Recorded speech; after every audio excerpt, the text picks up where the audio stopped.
عزیز ترین طلبہ، السلام علیکم۔ آج ہم علی عباس حسینی کے افسانے شال کا مطالعہ کرنے جا رہے ہیں۔ افسانہ اردو ادب کی نثری صنف ہے۔ افسانہ چھوٹی کہانی کو کہتے ہیں۔ ہم نے اس سے پہلے سبق نمبر 2 میں ناول کا مطالعہ کیا تھا جو زندگی کے تمام پہلوؤں کی عکاسی کرتا ہے۔ اب ہم یہاں افسانے کا مطالعہ کرنے جا رہے ہیں۔ افسانہ زندگی کے ایک جز یا زندگی کے ایک پہلو ہی کو بیان کرتا ہے۔ افسانے کی ایک خوبی یہ بھی ہے کہ اسے ایک نشست میں پڑھا جا سکے۔ وحدت تاثر افسانے کی اہم خوبی اور اہم جز ہے۔ وحدت تاثر یعنی ایک کردار، ایک واقعہ، ایک ذہنی کیفیت اور ایک مقصد۔ افسانے کو پڑھنے سے پہلے آئیے ہم اس کے اجزاء ترکیبی کو پڑھ لیں۔ سب سے پہلے چونکہ افسانہ افسانوی ادب کی ایک مشہور و معروف صنف ہے، اس لیے اس میں واقعات ہوتے ہیں اور واقعات کی ترتیب کو پلاٹ کہتے ہیں۔ افسانے کا جو کینوس ہوتا ہے وہ بہت مختصر ہوتا ہے۔ مصنف یا افسانہ نگار کو اپنی بات اختصار کے ساتھ کہنی ہوتی ہے، اس لیے افسانے کا جو پلاٹ ہوتا ہے اس کو افسانے کی ریڑھ کی ہڈی کہا گیا ہے۔ پلاٹ 2 قسم کے ہوتے ہیں۔ ایک مربوط ہوتا ہے جس میں ایک واقعے کے بعد دوسرا واقعہ رونما ہوتا ہے، اور سادہ پلاٹ اس کو ہم کہہ سکتے ہیں، اور کہانی ہر واقعے کے بعد دوسرا واقعہ رونما ہوتا ہے اور اس طرح کہانی آگے بڑھتی ہے۔ اگر پلاٹ سادہ ہو اور مربوط ہو تو قاری کو پڑھتے وقت الجھن محسوس نہیں ہوتی، وہ آسانی سے کہانی کو سمجھ سکتا ہے۔ لیکن موجودہ زمانے میں جو افسانے لکھے جا رہے ہیں اس میں پلاٹ غیر مربوط ہے، اس لیے ایک قاری جب افسانہ پڑھتا ہے اور اس میں پلاٹ اگر غیر مربوط ہو تو اس کو کہانی کو سمجھنے میں الجھن ہوتی ہے۔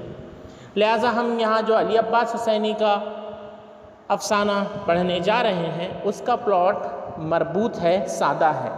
ایک واقعے کے بعد دوسرا واقعہ ترتیب کے ساتھ آتا چلا جاتا ہے اور ایک کہانی ہمارے ذہن میں تیار ہو جاتی ہے۔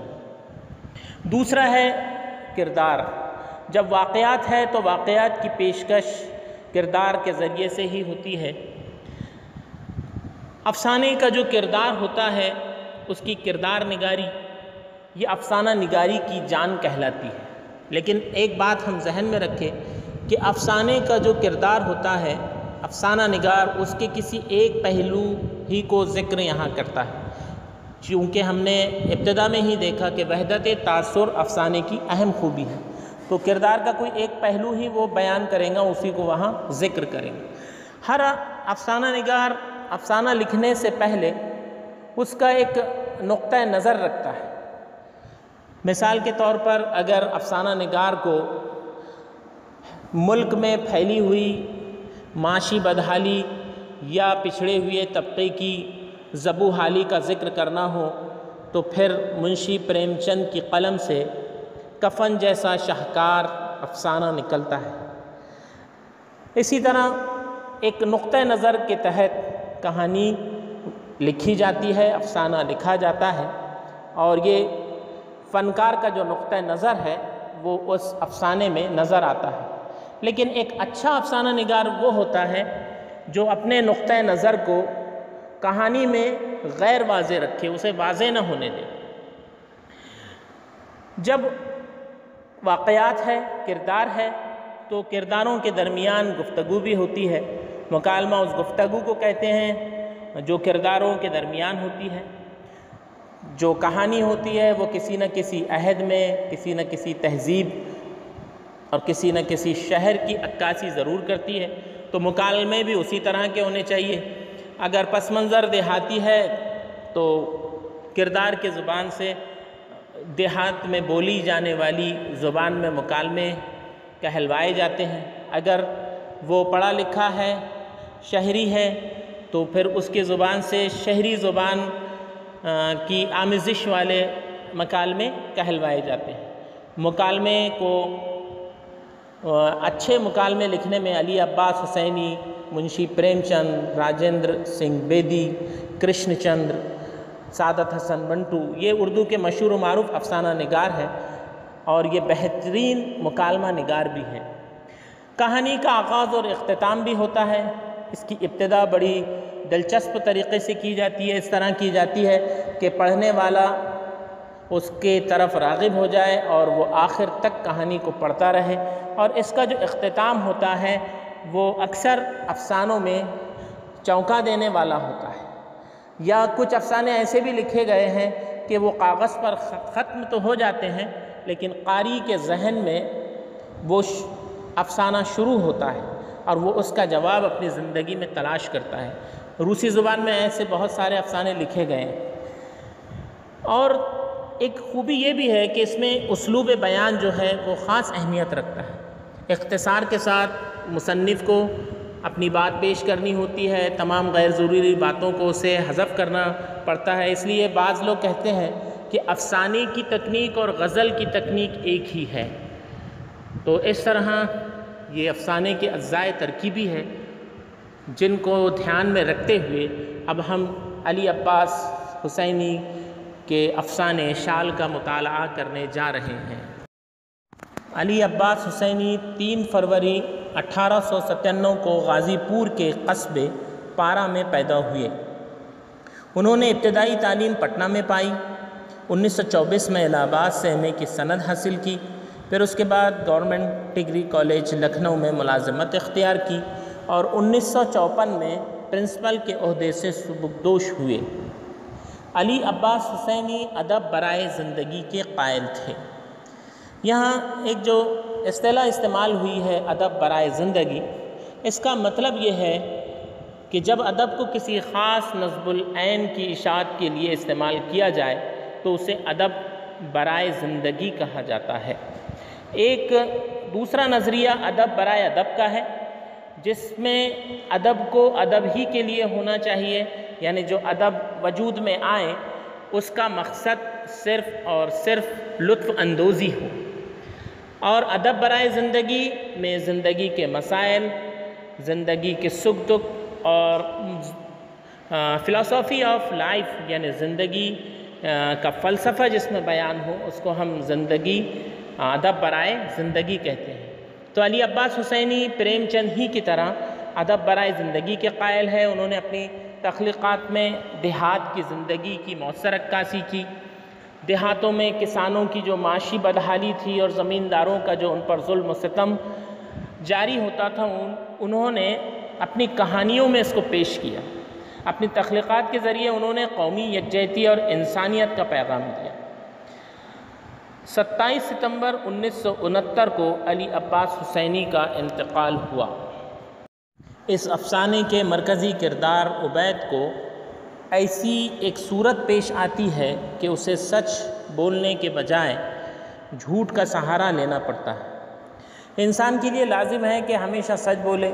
جھوٹ بولنے سے انسان اعتبار کھو دیتا ہے، لیکن سچ بولنے کے آداب میں یہ بات ہمیں سمجھائی گئی ہے کہ سچ اس طرح کہا جائے کہ بات کڑوی بھی ہو تو سننے والا اسے قبول کر لے۔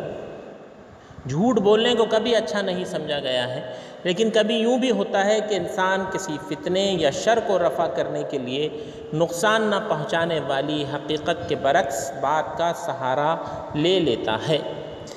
آئیے اب ہم اس افسانے کو پڑھتے ہیں۔ عبید جب ٹرین سے اترا تو اس وقت صبح کے 6:30 بج چکے تھے، مگر سورج نے گہرے کوہرے میں منہ چھپا رکھا تھا۔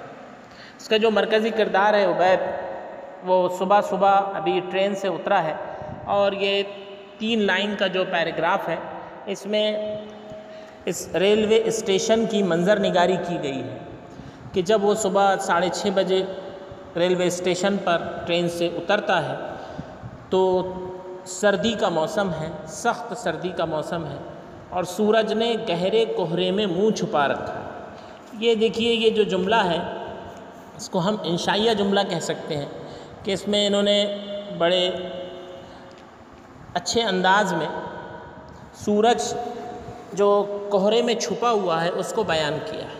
اس کو ہم تشخص بھی کہہ سکتے ہیں کہ جب ادیب یا شاعر اپنے کلام میں کسی غیر ذی عقل کو اس طرح بیان کرے کہ وہ ذی عقل لگے، عقل والا لگے۔ اب جیسا سورج ہے، یہ منہ چھپائے ہوئے ہے گہرے کوہرے میں۔ سورج اگر ہم جغرافیائی لحاظ سے دیکھیں تو یہ اس کی کوئی وجہ نہیں ہے، سورج کوہرے میں منہ نہیں چھپاتا۔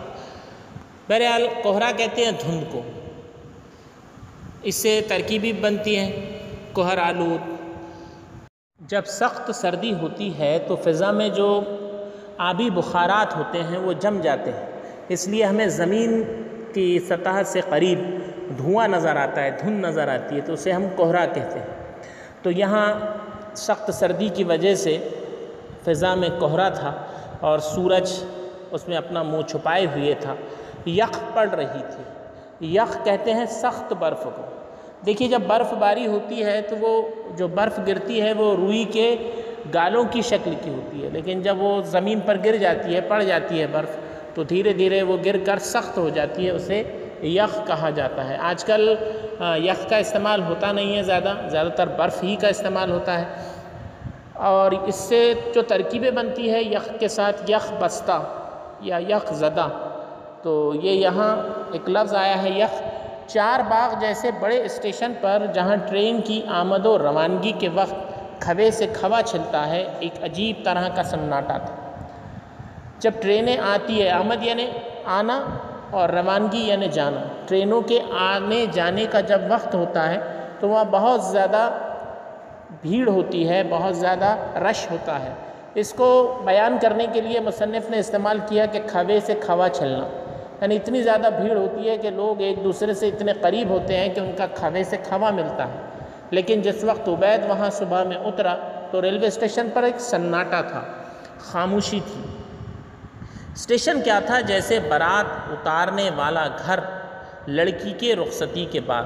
یہاں انہوں نے بڑی اچھی تشبیہ دی ہے کہ اسٹیشن کا جو سناٹا تھا وہ اس طرح تھا جیسے کہ کسی کے گھر بارات اترے اور پھر دن بھر کی جو گہما گہمی ہو، اور اس کے بعد جب شام کے وقت لڑکی کو رخصت کر دیا جاتا ہے تو جس طرح کا جو منظر ہوتا ہے اس لڑکی والے گھر کا، سناٹا جو ہوتا ہے، ویسا ہی سناٹا اسٹیشن پر چھایا ہوا تھا۔ بس 5-7 قلی، قلی کہتے ہیں حمال کو، یہ ترکی زبان کا لفظ ہے جو فارسی سے ہوتے ہوئے اردو میں آیا ہے۔ ہم اس کو عربی میں حمال بھی کہتے ہیں، بار برداری کا کام کرنے والے جو لوگ ہوتے ہیں انہیں قلی کہا جاتا ہے۔ تو ریلوے اسٹیشن پر 5-7 قلی دکھائی دیے، وہ بھی منہ لپیٹے ہوئے تھے، پالا مارے ہوئے پودوں کی طرح سکڑے سکڑائے۔ جس طرح سردی سے پودے سکڑ گئے تھے، اسی طرح یہ قلی بھی اپنا منہ لپیٹے ہوئے پودوں کی طرح سکڑے سکڑائے اسٹیشن پر بیٹھے تھے۔ رات کو ٹرین پر اس نے خود بھی سردی کی اس تیزی کو بری طرح محسوس کیا تھا۔ اس نے برت پر اپنا خاص موٹا گدا بچھایا تھا، اس پر 2 کمبل اوڑھے تھے۔ برت کہتے ہیں ریل یا جہاز کے اندر ہمیں بیٹھنے کے لیے جو سیٹ ملتی ہے اس کے ہم برت کہتے ہیں۔ یہ انگریزی کا ایک لفظ ہے جو اردو میں مستعمل ہے۔ ریل کے اندر جو ہمیں سیٹ ملتی ہے، جو صوفہ ملتا ہے، اس کو برت کہا جاتا ہے۔ تو یہ انہوں نے ایک لمبا سفر طے کیا ہے اور سخت سردی میں طے کیا ہے۔ برت کے اوپر انہوں نے اپنا موٹا گدا بچھایا تھا، 2 کمبل اوڑھے تھے، ان کے اوپر سے اپنا موٹا اوور کوٹ بھی ڈال لیا تھا۔ اس سردی کی سختی کو بیان کرنے کے لیے یہاں یہ ساری چیزیں بیان کی جا رہی ہے کہ عبید جو اس کا مرکزی کردار ہے، اس نے سردی کو دور کرنے کے لیے کیا کیا۔ موٹا گدا ہے، 2 کمبل ہے، اوپر سے موٹا اوور کوٹ ہے۔ اوور کوٹ کہتے ہیں گھٹنوں کے نیچے تک کا ایک لمبا لباس جو عموماً سردی کے اندر پہنا جاتا ہے۔ عربی میں اس کو فرغل بھی کہتے ہیں، جو روئی دار کپڑے سے بنایا جائے۔ تو اوور کوٹ بھی انہوں نے اوپر سے ڈال لیا ہے، مگر پاؤں پھیلا کر نہ سو سکا تھا۔ ٹھنڈک کے مارے گٹری ہی بنا رہا۔ اس کا بار بار جی چاہا تھا کہ وہ حمیدہ کی چہتی شال اٹیچی سے نکال کر جسم پر لپیٹ لے۔ اس کہانی کا، اس افسانے کا جو نام ہے شال ہے، جس کی یہاں انٹری ہو رہی ہے۔ یہ شال عبید کی بیوی حمیدہ کی ہے، بڑی چہیتی شال ہے اس کی، جو اس نے سفر کے دوران ان کے اٹیچی میں دی تھی۔ اٹیچی کہتے ہیں چھوٹا سوٹ کیس، اس میں سے انہوں نے اپنی ان کا دل چاہا کہ اس شال کو نکالے جو حمیدہ نے ان کے اٹیچی میں رکھی تھی۔ یقیناً وہ اس طرح سے خود کو گرما سکتا تھا، لیکن اس نے سردی کھائی، تکلیف اٹھائی، مگر اپنی بیوی کی دی ہوئی شال نہ نکالی۔ ڈر تھا اوڑھنے لپیٹنے میں وہ ملول جائیں گی۔ ملول جانا یعنی اس پر سلوٹیں آ جائیں گی، وہ خراب ہو جائیں گی، تو اس لیے اس نے چاہا کہ اس کو وہ نہ نکالے، حالانکہ وہ اس شال کے ذریعے سے اس سردی کو کم کر سکتا تھا، خود کو گرما سکتا تھا۔ عبید یہ بات کسی طرح پسند نہ کر سکتا تھا۔ اب آئیے ہم اس کی مشقی سرگرمیوں کی جانب آتے ہیں۔ سب سے پہلی سرگرمی تفہیم پر مبنی ہے۔ آپ کو اقتباس سے موضوع لفظ تلاش کر کر لکھنا ہے۔ نمبر 1، اسٹیشن کا نام۔ تو اگر ہم لائن نمبر 2 میں آئیں تو یہاں ہے چار باغ جیسے بڑے اسٹیشن پر، جہاں ٹرین کی آمد و روانگی کے وقت کھوے سے کھوا چھلتا ہے۔ تو یہاں اسٹیشن کا نام ہم کو پتہ چلتا ہے چار باغ۔ عبید کا ٹرین سے اترنے کا وقت پہلی لائن میں ہے۔ عبید جب ٹرین سے اترا تو اس وقت صبح کے 6:30 بج چکے تھے۔ تو وقت یہاں آپ کو مناسب لفظ چن کر لکھنا ہے، صبح 6:30 بجے۔ قلیوں کی تعداد لائن نمبر 3 میں ہے، بس 5-7 قلی دکھائی دیے۔ تو آپ کو لکھنا ہے قلیوں کی تعداد کے آگے 5-7۔ شال کا مالک، ہم دوسرے پیراگراف کی جب تیسری لائن میں آتے ہیں تو وہاں ہے، اس کا بار بار جی چاہا تھا کہ وہ حمیدہ کی چہیتی شال اٹیچی سے نکال کر جسم پر لپیٹ لے۔ تو جو شال کی مالک ہے وہ حمیدہ ہے۔ اس طرح تفہیم پر مبنی ایک دوسری سرگرمی خاکے پر مبنی ہم کو کرنا ہے۔ یہ شب کی خاکہ ہے، اس کو مکمل کرنا ہے۔ سردی سے تحفظ کی اشیاء، آپ کو 4 ایسی اشیاء اس میں سے چن کر لکھنا ہے جو سردی سے بچاؤ کے لیے استعمال کی جاتی ہے۔ تو اس میں ایک آئے گا پیراگراف نمبر 2 کی پہلی لائن میں ایک لفظ آیا ہے موٹا گدا، جو اس نے اپنے برت پر بچھایا تھا عبید نے، تو وہ آپ یہاں لکھ دیں موٹا گدا۔ اس طرح دوسری لائن میں ہے اسی پیراگراف کی 2 کمبل اوڑے تھے۔ تو کمبل یہ سردی سے تحفظ کے لیے استعمال کی جانے والی اشیاء ہے۔ نمبر 3 ہے، اس میں اسی لائن کے اندر آیا ہے، ان کے اوپر سے اپنا موٹا اوور کوٹ۔ تو اوور کوٹ سردی سے تحفظ کے لیے استعمال کیا جانے والی اشیاء میں سے ایک ہے، وہ اوور کوٹ آپ یہاں لکھ دیں۔ اور اسی پیراگراف کی تیسری لائن میں آیا ہے حمیدہ کی چہیتی شال، تو اس میں سے آپ شال لکھ دیں۔ اس طرح یہ 4 ایسی اشیاء ہے جو سردی سے تحفظ کے لیے استعمال کی جاتی ہے۔ اب آئیے ہم قواعد پر مبنی سرگرمیوں کی جانب آتے ہیں۔ میں جیسا کہ آپ پچھلی کلاسز میں پڑھ چکے ہیں کہ صفت کیا ہوتی ہے اور اس کی اقسام کیا ہے۔ میں اعادے کے طور پر آپ کو بتا دوں کہ صفت، جس کو انگلش میں ہم ایڈجیکٹیو کہتے ہیں، وہ ناؤن کی کیفیت ہوتی ہے، یعنی اسم کی کیفیت ہوتی ہے۔ اب اس کی جو اقسام ہیں 4 ہیں۔ ایک صفت ذاتی ہے جو اسم کی ذاتی کیفیت کی طرف اشارہ کرے۔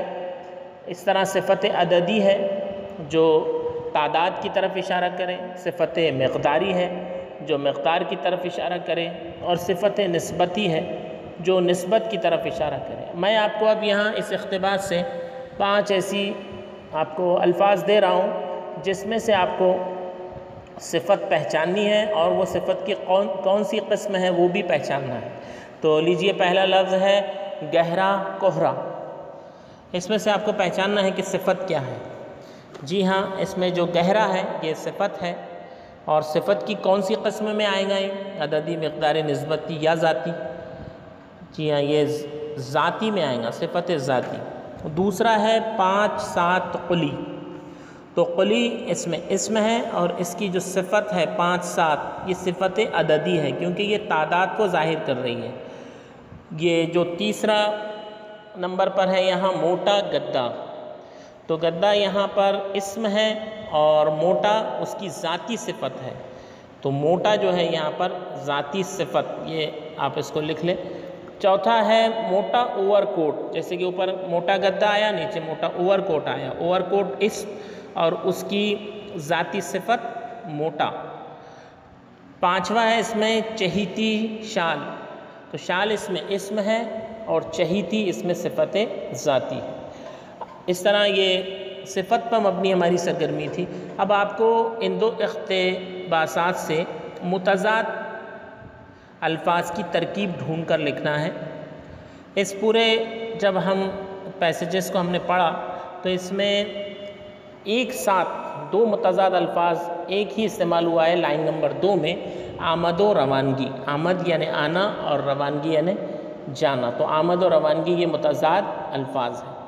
اب اس میں آئیے اس میں جو استعمال ہوئے ہیں محاورے ان کا جملوں میں استعمال کیجیے، اس کی معنی بتائیے اور اس کا جملوں میں استعمال کیجیے۔ یہ سرگرمی کی جانب آتے ہیں۔ تو اس میں سب سے پہلے ہے کھوے سے کھوا چھلنا، اس کے معنی ہوں گے بہت بھیڑ ہونا۔ اب اس کو آپ کو جملے میں استعمال کرنا ہے۔ استعمال اس طرح سے ہو سکتا ہے، یہ بازار شہر کے قلب میں واقع ہے اور شام کے وقت وہاں کھوے سے کھوا چھلتا ہے۔ اس میں جو دوسرا محاورہ استعمال ہوا ہے سردی کھانا، سردی کھانا یعنی سردی کا اثر ہونا یا سردی کی تکلیف برداشت کرنا۔ اس کا جملے میں استعمال آپ کیجئے اپنے لحاظ سے۔ اس طرح بھی اس کا استعمال آپ کر سکتے ہیں، بڑے شہروں میں سینکڑوں بے گھر لوگ سردی کھا کھا کر اپنی جان گنوا دیتے ہیں۔ تیسرا اس میں استعمال ہوا ہے محاورہ جی چاہنا۔ جی چاہنا یعنی آرزو ہونا، دل کو خواہش ہونا، دل للچانا۔ ہر آدمی کا جی چاہتا ہے کہ وہ دنیا میں کامیاب زندگی گزارے۔ تو اس طرح یہ قواعد پر مبنی چند سرگرمیاں تھیں۔ انشاءاللہ ہم اگلی کلاس میں افسانے کو مزید پڑھیں گے اور اس پر مشقی سرگرمیاں حل کریں گے۔ تب تک اجازت دیجیے، السلام علیکم۔